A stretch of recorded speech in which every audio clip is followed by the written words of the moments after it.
କଳିଯୁଗରେ ଭଗବାନ ବିଷ୍ଣୁଙ୍କର ମୁଖ୍ୟତଃ ଦୁଇଟି ଅବତାର ବିଷୟରେ ବର୍ଣ୍ଣନା କରାଯାଇଛି। ସେଥିମଧ୍ୟରୁ ଗୋଟିଏ ଅବତାର ହୋଇସାରିଛି ଏବଂ ଅନ୍ୟଟି ହେବାକୁ ବାକି ଅଛି। ଏହାର ବିସ୍ତୃତ ବିବରଣୀ ତଳେ ଦିଆଗଲା। 1. ବୁଦ୍ଧ ଅବତାର ହୋଇସାରିଥିବା ଅବତାର।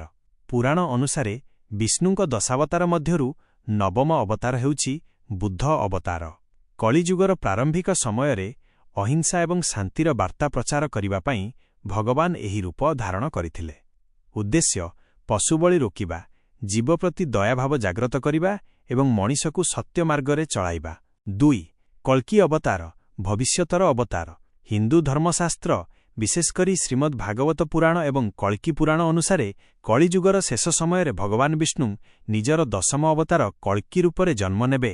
ରୂପ ବର୍ଣ୍ଣନା ଅନୁସାରେ ସେ ଏକ ଧଳା ଘୋଡ଼ା ଦେବଦତ୍ତ ଉପରେ ବସି ହାତରେ ଚମକ୍ରାର ଖଡ଼ଗ ଧରି ଆବିର୍ଭାବ ହେବେ। ସ୍ଥାନ ସେ ସମ୍ଭଳ ଗ୍ରାମରେ ଜନ୍ମଗ୍ରହଣ କରିବେ। ଉଦ୍ଦେଶ୍ୟ ଯେତେବେଳେ ପୃଥିବୀରେ ପାପ ଚରମ ସୀମାରେ ପହଞ୍ଚିବ ଏବଂ ଧର୍ମ ସମ୍ପୂର୍ଣ୍ଣ ରୂପେ ନଷ୍ଟ ହୋଇଯିବ, ସେତେବେଳେ ଅଧର୍ମୀମାନଙ୍କୁ ବିନାଶ କରି ପୁଣିଥରେ ସତ୍ୟଯୁଗ ପ୍ରତିଷ୍ଠା କରିବା ପାଇଁ ସେ ଅବତାର ନେବେ। ଅନ୍ୟାନ୍ୟ ବିଶେଷତା କିଛି ମତ ଅନୁସାରେ ଶ୍ରୀଜଗନ୍ନାଥଙ୍କୁ ମଧ୍ୟ କଳିଯୁଗର ଆରାଧ୍ୟ ଦେବତା ଏବଂ ସାକ୍ଷାତ ବିଷ୍ଣୁଙ୍କ ଅବତାର ବୋଲି ମାନାଯାଏ।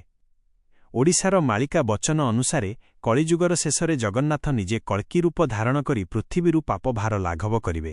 ସଂକ୍ଷେପରେ କହିଲେ ଅବତାର ସମୟ ବିଶେଷତା ବୁଦ୍ଧ ହୋଇସାରିଛି, ଶାନ୍ତି ଏବଂ ଅହିଂସାର ପ୍ରତୀକ କଳ୍କି ହେବାକୁ ବାକି ଅଛି, ଅଧର୍ମର ବିନାଶ ଏବଂ ସତ୍ୟଯୁଗର ଆରମ୍ଭ। ଭିଡିଓଟି ଯଦି ଭଲ ଲାଗିଥାଏ ଦୟାକରି ଲାଇକ୍ କରନ୍ତୁ ଆଉ ଏଭଳି ଭକ୍ତିମୟ କଥା ପାଇଁ ଆଜି ହିଁ ସବସ୍କ୍ରାଇବ୍ କରନ୍ତୁ।